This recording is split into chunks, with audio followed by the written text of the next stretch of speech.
نہ ان کا بنتا ہے نیوٹرل بننا. دیکھیے ہمارے دور میں ہمیں یہ لگتا ہے اور ہمارے پاس کوئی پروفس ہیں اس کے جس کی وجہ سے نیشنل سیکورٹی کمیٹی نے یہ ایکسیپٹ کیا وزیر اعظم عمران خان کے نیچے بھی اور وزیر اعظم شہباز شریف کے نیچے بھی کہ کھلم کھلا مداخلت ہوئی ہے امریکہ کی جانب میں پاکستان میں رژیم چینج ہونے میں ان کا بنیادی کردار ہے. اگر تو پاکستان کی کسی بھی حکومت کے خلاف کوئی بین الاقوامی سازش یا مداخلت ہوتی ہے اس میں اداروں کا نیوٹرل ہونا نہیں بنتا. لیکن اگر ملک کے اندر کوئی سیاسی گہما گہمی ہے, کوئی عدم اعتماد آ رہی ہے, کوئی الیکشن ہو رہا ہے, کوئی بھی میٹر ہے, اس میں تو سب پاکستانی ہیں. جب تک کوئی بیرونی مداخلت کا عمل نہ ہو, بیرونی سازش کا کوئی احتمال نہ ہو, تب تک تو اسٹیبلشمنٹ کا سوال ہی پیدا نہیں ہوتا کہ وہ نیوٹرل جو ہے وہ نہ رہے. آپ کو نیوٹرل ہونا ہے. لیکن آج بھی علی محمد خان صاحب ایک اور سپلیمنٹری علی محمد خان صاحب ایک اور سپلیمنٹری سوال. یہ بات اس سے بالکل کلیئر ہو جائے گا موقف. آج بھی اگر شہباز شریف حکومت کو کسی بین الاقوامی طاقت سے اسی طرح مداخلت کا سامنا کرنا پڑے جس طرح ہمیں کرنا پڑے تھا, تب نہ اداروں کو نیوٹرل ہونا چاہیے نہ ہمیں نیوٹرل ہونا چاہیے. ہم شہباز شریف سے یا شہباز شریف ہم سے یا زرداری صاحب ہم سے, ہم زرداری صاحب سے سیاسی مقابلہ تو کریں گے, لیکن جب آصف زرداری صدر مملکت کی کرسی پہ بیٹھے اور ان کے خلاف بیرونی مداخلت ہوتی ہے, پھر اداروں کا اور اپوزیشن کا بھی کام ہے کہ صدر کی کرسی کے ساتھ کھڑا ہو. تو اس میں ہمیں تفریق کرنی ہوگی. اندرونی معاملات میں اداروں کو نیوٹرل ہونا چاہیے, بیرونی مداخلت میں ادارے کا نیوٹرل ہونا بنتا ہی نہیں. ٹھیک, یہ آپ نے وضاحت کر دی, آپ نے بڑی اچھی وضاحت کر دی. میرا اگلا سوال اسی حوالے سے تھا, پر میرے سوال سے پہلے ہی آپ کی طرف سے یہ وضاحت آ گئی. دوسری چیز, آن ریکارڈ عمران خان صاحب کے جب وہ وزیر اعظم تھے بیانات موجود ہیں کہ ہم نے کوئی بل پاس کروانا ہوتا تھا, اپنے اتحادیوں کو ساتھ رکھنا ہوتا تھا, ووٹنگ کے معاملات ہوتے تھے, چاہے وہ اعتماد کا ووٹ ہو چاہے دیگر معاملات ہو, تو میں ایجنسیز کو کہا کرتا تھا کہ میری سپورٹ کریں, لوگوں کو کھینچ کے لائیں پارلیمان کے اندر. تو یہ بھی تو اس وقت کی اسٹیبلشمنٹ کے نیوٹرل نہ ہونے کی بہت بڑی دلیل تھی, جو کہ اس وقت پاکستان تحریک انصاف کو سوٹ کرتی تھی. اس کے بارے میں کیا کہیں گے علی محمد خان صاحب, ذرا کوئکلی. میرے خیال میں تمام جماعتوں کو اگر ملک کو آگے لے کے جانا ہے, یہ جو ونڈو آف اپرچونٹی ہے جو عمران خان صاحب نے خود آج ایک بات کی ہے کہ آپ نیوٹرل ہو جائیے, اس سے ہمیں فائدہ اٹھانا چاہیے. میں یہ نہیں کہہ رہا کہ تمام سیاسی جماعتوں کا بشمول ہمارا کوئی بہت ہی زیادہ آئیڈیل کردار رہا ہے. ہماری پچھلی 30-35 سال کی تاریخ, زیادہ پیچھے نہیں جاتے, پوسٹ ضیاء صاحب, پوسٹ ضیاء ایرا, جب شہید بھٹو صاحبہ بن نظیر صاحبہ پاکستان واپس آئیں, ہماری ہسٹری کا ایک تاریخ باب ہے آپریشن مڈ نائٹ جیکال, ہماری ہسٹری کا تاریخ باب ہے IGI کا بننا, ہماری ہسٹری کا تاریخ باب ہے پیپلز پارٹی توڑ کے پیٹریاٹ بننا, اور یہ بھی ہماری ہسٹری کا تاریخ باب ہے کہ مسلم لیگ نون توڑ کے کیو لیگ بننا, اور یہ بھی پاکستان کی تاریخ کا ایک بہت ہی تاریخ باب ہے کہ لیاقت علی خان کی کہانیاں تو ہم نے بچپن میں سنی تھی کتابوں میں کہ شہید ہو گئے, یا بے نظیر صاحبہ ہماری ارلی یوتھ میں وہ شہید ہو گئیں. آج ہماری آنکھوں کے سامنے ایک سابق وزیر اعظم کو گولیاں لگی ہیں, آج ہماری آنکھوں کے سامنے ایک رجیم چینج ہوئی ہے, چاہے اس کو کوئی مانے یا نہ مانے. ان ساری چیزوں سے سیکھنا ہے. ہم سے بھی غلطیاں ہوئی ہوں گی, اوروں سے بھی ہوئی ہیں. اب 2 راستے ہیں, مجھے اس پہ ختم کرنے دیجیے آپ کے سوال کا جواب دیتے ہوئے. 2 راستے ہیں, یا تو وہی جو ہم ٹٹ فور ٹیٹ کر رہے ہیں اور ایک دوسرے کے خلاف لان تان کر رہے ہیں جس سے قوم کو کچھ نہیں مل رہا سوائے لڑائی کے, اور یا یہ ہے کہ اپنی غلطیوں کو سب تسلیم کرتے ہوئے, جس کی بات عمران خان صاحب نے کی تھی کہ ٹروتھ اینڈ ریکنسیلیشن کمیشن کی ایک اندیا دیا تھا کہ غلطیوں کو تسلیم کر کے عہد کریں کہ پاور سٹرگل میں 25 کروڑ عوام کو اور نہ پیسیں. the most important, اس ساری کہانی میں سب سے امپورٹنٹ, سب سے اہم جو اثاثہ ہے, جو اکائی ہے, جس کا ذکر اس فسانے میں نہیں ہے, وہ 25 کروڑ عوام ہے جس کے لیے ہم سب سیاست کرتے ہیں. اس کی حفاظت کے لیے لوگوں نے کمرے کسی ہوئی ہیں, کسی نے وردی پہنی ہوئی ہے, کسی نے قلم اٹھایا ہوا ہے, کسی نے سیاست کا بیڑا اٹھایا ہوا ہے, اور کوئی آپ کی طرح جرنلزم کر رہا ہے. اصل میں تو VIP وہ لوگ ہیں جن کو ہم نے کھڑے نہ ڈالا ہوا ہے, 25 کروڑ عوام. بالکل درست بات ہے آپ کی, بالکل درست بات ہے. تو اسی سے ریلیٹڈ ایک کوئک کوشچن, اس کا کوئک جواب میں آپ سے چاہوں گی. کیا پاکستان تحریک انصاف عدم اعتماد لانا چاہتی ہے, یا یہ سوچ موجود ہے حکومت کے خلاف جس کے لیے آپ اسٹیبلشمنٹ کو نیوٹرل ہونے کا میسج دے رہے؟ دیکھیے, ہمیں ہمارا اپنا مینڈیٹ چاہیے. اگر ہمیں ہمارا اپنا مینڈیٹ ملتا ہے وہ 2/3 ہے. اگر یہ کسی کا خیال ہے کہ پیپلز پارٹی کے ساتھ مل کے عدم اعتماد, تو بات کا مجھے نہیں پتا, سیاست میں سب کچھ ہوتا ہے, لیکن میں اصولی بات کرنے والا آدمی ہوں, اور میں سمجھتا ہوں کہ جتنا ایک سیاسی اختلاف تحریک انصاف کا میاں صاحب کی جماعت سے ہے، اتنا ہی زرداری صاحب کی جماعت سے ہے کہ میاں صاحب کی جماعت میں موروثیت، میرٹ کی خلاف ورزی، کرپشن کے بہت سنگین الزامات، سیم گوز ود زرداری صاحب. تو زرداری صاحب کے ساتھ مل کے عدم اعتماد لے کے آنا پیپلز پارٹی کے ساتھ مجھے فی الحال کافی دور لگتا ہے. ٹھیک ہے، بالکل ٹھیک ہے. دوسرا، آج چیف الیکشن کمیشن کی طرف سے آپ کی جو پروونشل سیٹیں ہیں وہاں پر بھی مخصوص سیٹیں آپ کی تسلیم کر لی گئی ہیں آپ کے اراکین کو. یہ بہت بڑی ڈیولپمنٹ ہے پی ٹی آئی کے حق میں. تو اس سے دو چیزیں، ایک تو سینٹ کا الیکشن کے پی کی حد تک وہ پینڈنگ ہے کہ آپ سمجھتے ہیں کہ وہ اب ہو جانا چاہیے، حلف وہاں پہ اٹھا لینا چاہیے کے پی میں اراکین کو، پھر سینٹ کا الیکشن پروسیس وہاں پہ مکمل ہو جائے. دوسرا، کیا یہ اس بات کا ثبوت نہیں، اس بات کی دلیل نہیں کہ جو Pakistan Tehreek Insaf chief election commissioner یا الیکشن کمیشن کے ممبران کے خلاف ریفرنس لائی ہے یا جو بیانیہ بنا رہی ہے سو مچ کہ آرٹیکل 6 تک کا مطالبہ کر رہی ہے، تو یہ غلط ہے؟ الیکشن کمیشن کے سے آپ کو ریلیف بھی مل رہا ہے، آپ کے خلاف فیصلے بھی آ رہے ہیں جو کہ ہو سکتا ہے آئین اور قانون کے مطابق ہو لیکن آپ کو سوٹ نہ کر رہے ہوں. علی محمد خان صاحب. الیکشن کمیشن ناراض ہی نہ ہو جائے میرے سے. الیکشن کمیشن اس وقت پاکستان کی سیاست کا ایک ناراض بچہ ہے جو جس کا دل نہیں کر رہا آئین پہ چلنے کو، لیکن کیا کریں، مجبوری ہے، چلنا پڑتا ہے. تو سپریم کورٹ کے فیصلے کے سامنے آپ کو دو رائے کوئی نہیں، کیونکہ جن لوگوں کی وجہ سے کوئی شخص، کوئی بھی عہدے پہ بیٹھا شخص غلط کچھ کرتا ہے یا اپنی ڈیوٹی پوری نہیں کرتا، وہ شخص، وہ لوگ کبھی آپ کے ساتھ اس وقت کھڑے نہیں ہوتے جب آپ کے پیروں کے نیچے زمین گرم ہو جائے.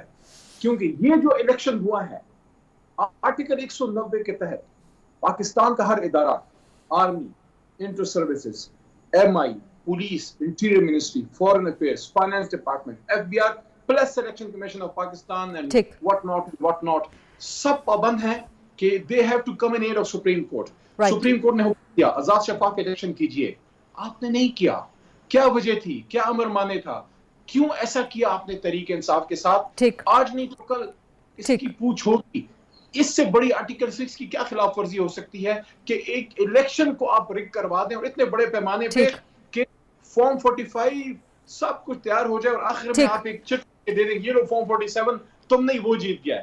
یہ بہت بڑا حملہ ہے آئین پہ. میں اب بھی کہہ رہا ہوں الیکشن کمیشن کے پاس دیکھیے کبھی راستے بند نہیں ہوتے، اللہ کا علی محمد خان صاحب وقت بالکل ختم ہو چکا ہے تو اگر ریپ اپ کر لیں. اب بھی راستہ ہے، سپریم کورٹ کا فیصلہ منون امپلیمنٹ کیجئے اور سپریم کورٹ سے درخواست ہے آپ 184(3) کی جو ہماری پٹیشن 5 مہینے سے پڑی ہے اس کو آئیے جوڈیشل آڈٹ کیجئے 2024 کے الیکشن کا، جس کا حق ہے اس کو دے دیجئے، ملک آگے چل پڑے گا. بالکل ٹھیک. بہت شکریہ علی محمد خان صاحب. اس ڈسکشن کا وقت فی الحال ختم ہو چکا ہے. آئی وش کہ تھوڑا سا ٹائم زیادہ ہوتا تو مزید بھی کچھ سوالات تھے، پر انشاءاللہ اگلے پروگرام میں، اگلے نشست میں آپ سے باقی سوالات بھی کر لیں گے. وقت دینے کا بہت شکریہ. پروگرام میں آگے بڑھتے ہیں، مسلم لیگ نون سے بات کرتے ہیں. میرے ساتھ موجود ہیں مسلم لیگ نون کے سینئر مرکزی سرکردہ رہنما، سابق وفاقی وزیر رہ چکے ہیں خرم دستگیر خان صاحب. السلام علیکم خرم دستگیر خان صاحب، شکریہ پروگرام کے لیے وقت نکالنے پہ. جو فچ کی آج رپورٹ آئی ہے، ٹھیک ہے، بڑی پرومسنگ ہے، بڑی اچھی پکچر وہ دکھاتی ہے، روزی پکچر کہ پاکستان کی معیشت کی کریڈٹ ریٹنگ جو ہے وہ بہتر ہو گئی ہے. اسٹاک مارکیٹ نے اس پہ رسپونڈ کیا ہے، بڑا اچھا رسپونڈ کیا ہے پازیٹیولی. وہاں پہ انڈیکس میں جو ہے وہ تیزی آ گئی، بڑا اچھا انڈیکس جو ہے وہ بند ہوا. انٹرسٹ ریٹ حکومت نے جو ہے 1 بیسک پوائنٹ جو ہے وہ ڈیکریز کر دیا.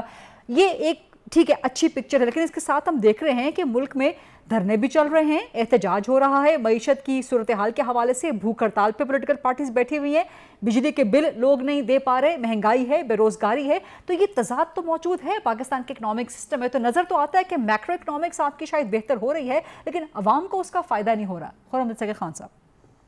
جی، پہلے تو یہ ہے کہ جہاں ہمارے سامنے چیلنجز ہیں لیکن بہت اچھی خبریں بھی آئی ہیں. دو کا تو آپ نے ذکر کر دیا کہ فچ نے پاکستان کی جو کریڈٹ ریٹنگ ہے اس میں بہتری کر دی ہے، اور اس کے ساتھ ہی جو دوسری آپ نے خبر دی کہ پاکستان اسٹیٹ بینک نے جو اب شرح سود کی اس میں کمی کر دی ہے. لیکن وہ شرح سود میں جو 1% کی کمی ہے وہ کئی 100 ارب روپے جو اس وقت بجٹڈ ہیں پاکستان کو وہ ریلیف ملے گا کہ ہمیں وہ ری پیمنٹ جو ہم نے ڈیٹ کی کرنی تھی وہ ہمیں نہیں کرنی پڑے گی. تو اس سے سپیس نکلے گا. جس طرح بھی وزیر اعظم نے اعلان کیا کہ 3 مہینوں کے لیے جو ایک خاص حد تک بجلی استعمال کرنے والے ہیں ان کی قیمتوں میں کوئی اضافہ نہیں ہوگا، تو اس کو اب فنڈ کرنے میں آسانی ہو جائے گی. آج کے جو اسٹیٹ بینک کا فیصلہ ہے دوسرا یہ ہے کہ بڑے کم لوگوں نے اچھی خبریں چونکہ ہمیں اچھی نہیں لگتی لیکن پاکستان کی ایکسپورٹ میں 11% اضافہ ہوا ہے اور اس وقت غالباً پاکستان کی تاریخ کی سب سے زیادہ ایکسپورٹ 31.1 ارب ڈالر کی پاکستان نے پچھلے مالی سال میں کی ہے. اس سے پاکستان کے جو ریزرو پوزیشن ہے وہ بہتر ہوئی ہے. اس کا کیا مطلب ہے عام آدمی کے لیے؟ عام آدمی کے لیے اس کا مطلب یہ ہے کہ حکومت پاکستان پر جو دباؤ ہوتا ہے کہ وہ مختلف چیزوں کی قیمتیں بڑھائیں جس کے ذریعے جو ہے وہ محصولات زیادہ کیے جا سکیں، وہ دباؤ کم ہو رہا ہے بتدریج اس خبر سے، کیونکہ جو ریزروز ہمارے پہلے سے بہتر ہوئے ہیں اور جاری خسارہ جس کے ایک زمانے میں بہت ڈنکا پیٹا جاتا تھا وہ بھی پاکستان کی تاریخ کے سب سے ریکارڈ کم سطح پر ہے اگر اس کو کمپیئر کیا جائے. اور ساتھ ہی آپ کو جی میں دیکھیے ہمیں جہاں چیلنجز کو اپنے سامنے رکھنا ہے ہمیں اچھی خبروں کو سامنے رکھنا ہے، تو لہٰذا جہاں ایک بجلی کے بلوں پر واضح طور پر پورے ملک میں ایک پریشانی ہے، لیکن ساتھ ہی جو دوسرے بڑے عوامل ہیں جو حکومت کو مجبور کرتے ہیں کہ بجلی کی قیمت میں اضافہ کیا جائے یا گیس کی قیمت میں اضافہ کیا جائے، ان میں ایک مستقل استحکام اور اب بہتری آنا شروع ہو گئی ہے.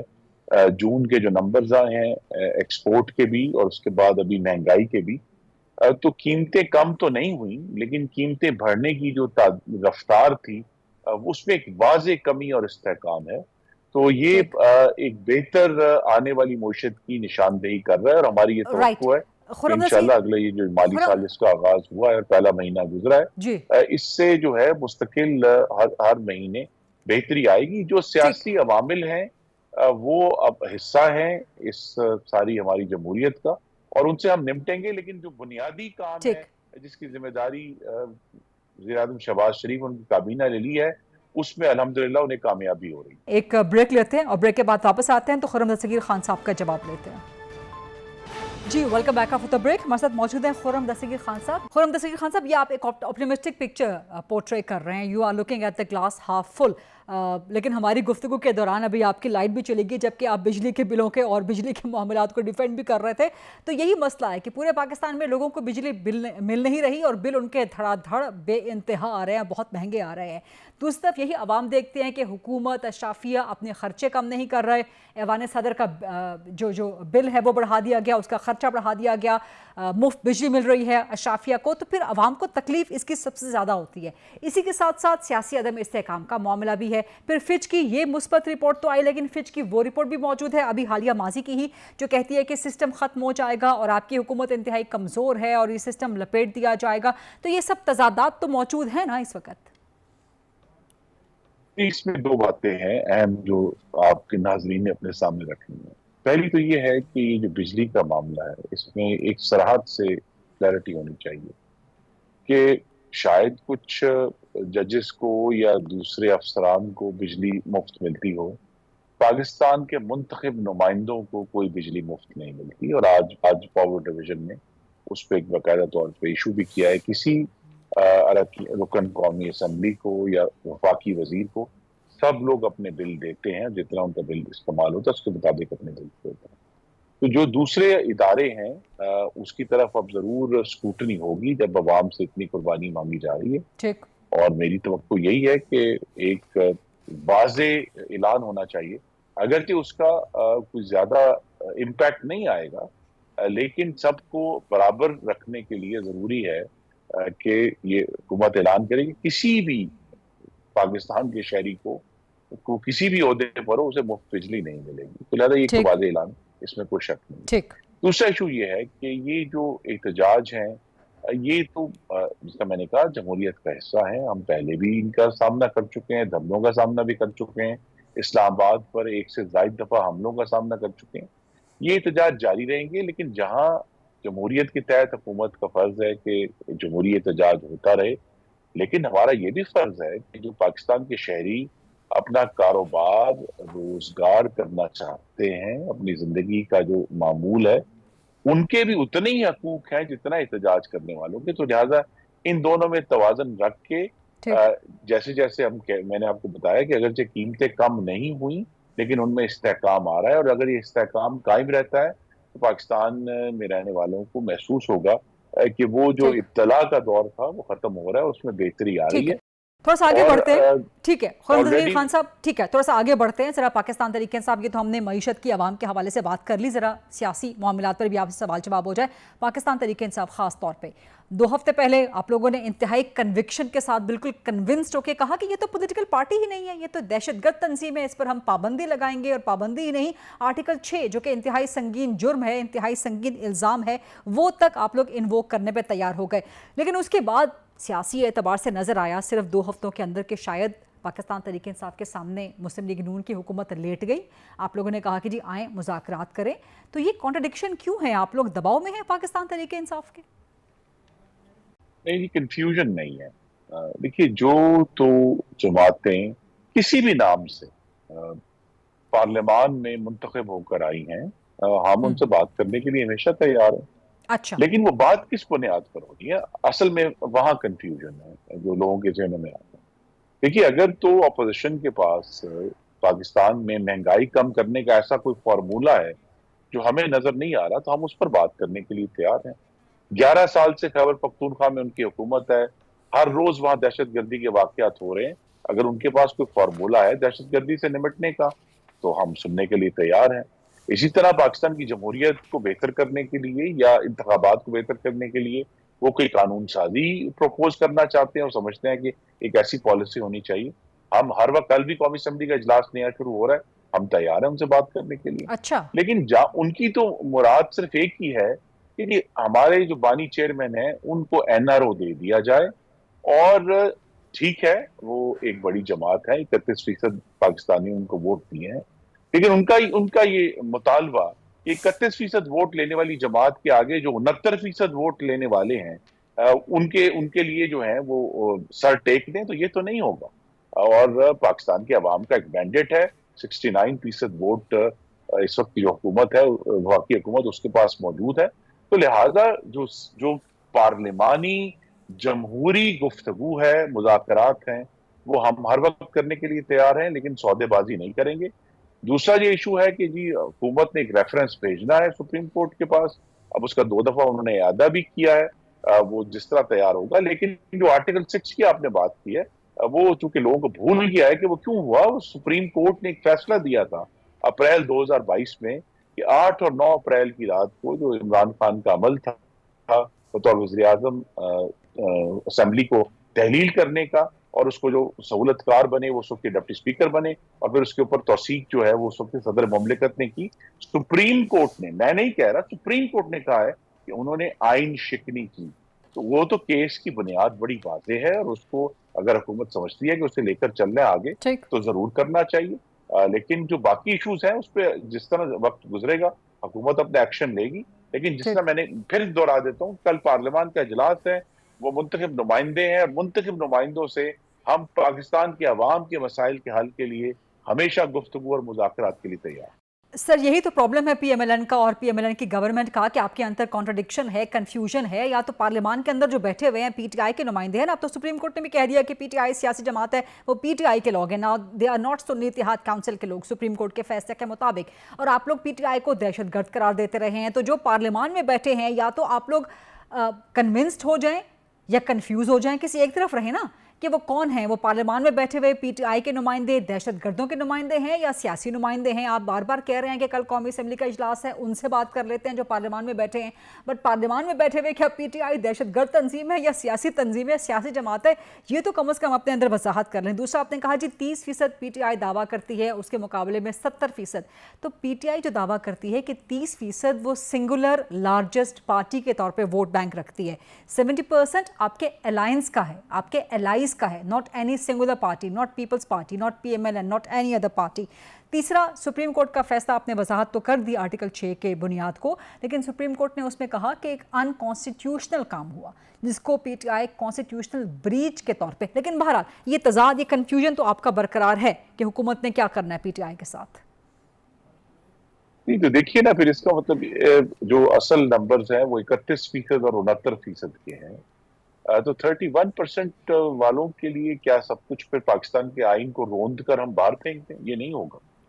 ان کو بھی احترام کرنا ہوگا. جس سے احترام کی وہ ہم سے توقع کر رہے ہیں انہیں بھی 69% کا احترام کرنا ہوگا، اور وہ احترام کرنے سے اس وقت انکار کر رہے ہیں. انہوں نے خود ہی اپنے ذہن میں ایک مفروضے بنا لیے ہیں کہ ہماری پتہ نہیں کتنی نشستیں تھیں. اس لیے میں نے ووٹس کی بات کی، میں نے نشستوں کی تو بات ہی نہیں کی، میں نے ووٹس کی بات کی ہے کہ ووٹس تو واضح ہیں جس نے جتنے ڈالے ہیں پاکستان کی عوام نے. تو لہٰذا ان کو بھی یہ بات سمجھنی ہے کہ ہمیں اگر تو رواداری سے چلنا ہے تو ہم چلیں گے. اگر وہ رواداری سے مجھ سے انکار کر رہے ہیں، خاص طور پر ان کے جو سب سے ذمہ دار، جن کے پاس ذمہ دار سرکاری عہدہ ہے خیبر پختونخوا کے وزیر اعلیٰ، اگر وہ مستقل دھمکیاں دیتے رہیں گے، مستقل تشدد کا پرچار کرتے رہیں گے اور اس کی دھمکی دیتے رہیں گے، تو پھر معاملات اس طرف جائیں گے جس کی طرف حکومت نے اشارہ دیا ہے. اور حکومت جو ہے وہ اپنے وقت پر اپنے فیصلے کرتی ہے. تو اگر جس طرح میں نے کہا جو بین کرنے کا معاملہ ہے اس کے لیے ریفرنس ایک سپریم کورٹ میں فائل کرنا ہے، اور وہ ریفرنس جو ہے وہ اگر کامیاب ہوتا ہے تو اس کے بہت بڑے نتائج ہیں. وہ تو پھر ان کو جو تحریک انصاف ہے اس کو قومی اسمبلی میں اپنی نشستوں سے بھی ہاتھ دھونے پڑیں گے الیکشنز ایکٹ 2017 کے تحت. تو لہذا وہاں یہ سب ایشوز جو ہیں وہ سامنے ہیں، اور اسی لیے ضروری یہ ہے کہ جہاں ہم ضرور سیاست ڈسکس کریں کہ کون کس کے خلاف احتجاج کر رہا ہے، لیکن پاکستان کی معیشت میں جو بہتری آئی ہے اس کو بھی ساتھ ہی اسی میز پر رکھنا ہوگا کہ جہاں ہم کہتے ہیں کہ جی ایک ضرور سب کو پریشانی ہے کہ اسلام آباد میں حالات کس قسم کے ہیں، لیکن پاکستان کی معیشت کے حالات جو ہیں وہ مستقل طور پر استحکام کی طرف جا رہے ہیں. ٹھیک ہے، بہت بہت شکریہ خرم دستگیر خان صاحب پروگرام میں گفتگو کرنے کے لیے. ایک بریک کا وقت ہوا ہے، let's take a short break, اس کے بعد واپس آتے ہیں تو ایک بہت اہم ایشو کے حوالے سے بات کریں گے. دہشت گردی اور دہشت گرد تنظیمیں نوجوانوں کو کس طرح سے ورخلاتی ہیں، خاص طور پہ ڈیجیٹل میڈیا کا سہارا لے کے نوجوانوں کو کس طرح سے ریکروٹ کرتی ہیں، اور اس طریقہ واردات کے خلاف پیغام پاکستان کتنا امپورٹنٹ ہے، اس پہ بات کریں گے آفٹر شارٹ بریک. جی welcome back after the break. اس وقت اس سیگمنٹ میں پروگرام کے اس حصے میں انتہائی اہم ٹاپک کے حوالے سے ڈسکشن کریں گے. پاکستان کو دہشت گردی کا سامنا ہے اور مختلف دہشت گرد تنظیمیں یہاں پہ آپریٹ کر رہی ہیں جن کو نہ صرف پاکستان کے بیرونی دشمنوں کی سپورٹ حاصل ہے بلکہ پاکستان میں جو اندرونی دشمن ہیں جو پاکستان کی جڑوں کو پاکستان کے اندر بیٹھ کے کھوکھلا کر رہے ہیں، جو پاکستان مخالف سرگرمی میں ملوث ہوتے ہیں، وہ بھی اس کا حصہ ہیں. اب ریاست پاکستان خاص طور پہ افواج پاکستان ان تمام دہشت گرد عناصر سے اور انتہا پسند عناصر سے مسلسل لڑ رہی ہے، کئی دہائیوں سے لڑ رہی ہے، اور اس میں بہت بہترین طریقے سے کامیاب بھی ہوئی ہے.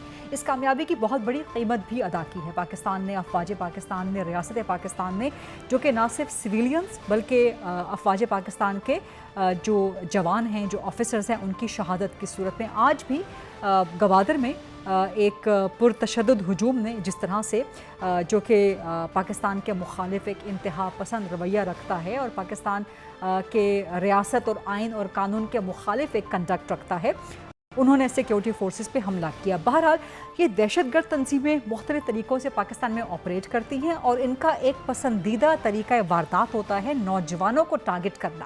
چونکہ نوجوان ہیں، کچے ذہن ہیں، ان کے ذہنوں کو ورخلانا، اور اس کے لیے آج کل کی دنیا میں جو ڈیجیٹل میدان ہے وارفیئر کا، اس کو استعمال کیا جاتا ہے، اس کا مس یوز کیا جاتا ہے. یہی وجہ ہے کہ چند سال پہلے، کچھ عرصہ پہلے، پیغام پاکستان کے نام سے ایک بہت زبردست پیغام، ایک بہت زبردست فتویٰ دیا گیا تھا. اس فتوے کو میرا خیال ہے کہ ریوائیو کرنے کی ضرورت ہے، اس کے پیغام کو دوبارہ عام کرنے کی ضرورت ہے، اور ہماری قوم کو مزید اور بار بار یاد دہانی کروانے کی ضرورت ہے کہ ان دہشت گرد تنظیموں سے نوجوانوں کو محفوظ کیسے رکھا جا سکتا ہے. اسی اہم ایشو پر اور حساس ایشو پہ بات کریں گے. میرے ساتھ برگیڈیئر حارث نواز صاحب موجود ہیں جو کہ سابق وزیر داخلہ بھی رہ چکے ہیں، نگران، اور ڈیفنس امور کے بڑے زبردست ماہر بھی ہیں. برگیڈیئر حارث نواز صاحب، کتنا ڈیمیجنگ ہے، کتنا یہ چیلنجنگ ہے، کتنا خطرناک ہے، ڈینجرس ہے یہ کہ جو دہشت گرد تنظیمیں ہیں وہ نوجوانوں کو ریکروٹ کرتی ہیں، ان کو ورخلاتی ہیں، ان کی برین واشنگ کرتی ہیں، اس کے لیے جو ایک ڈیجیٹل اسپیکٹرم ہے اس کو بھی یوز اینڈ مس یوز کرتی ہیں، اور پیغام پاکستان کا عنصر؟ دیکھیں غریدہ، یہ ایک بہت ہی سیریس ایشو ہے، لیٹ می ٹیل یو، اور یہ ہمارے ملک کو دماغ کی طرح چاٹ رہا ہے. اس کے لیے we need to have 3-4 pronged strategies. Number 1 دیکھیں، یہ سارے ینگ ٹیلنٹس کو ہرٹ کرتے ہیں جو پڑھے لکھے بھی ہیں، دے انڈرسٹینڈ سوشل میڈیا، اور they very good in digital computer کے اندر بہت ایفیشینٹ ہے. یہ ان کو یوز کرتے ہیں. سب سے پہلے ان کے یہ برین واش کرتے ہیں،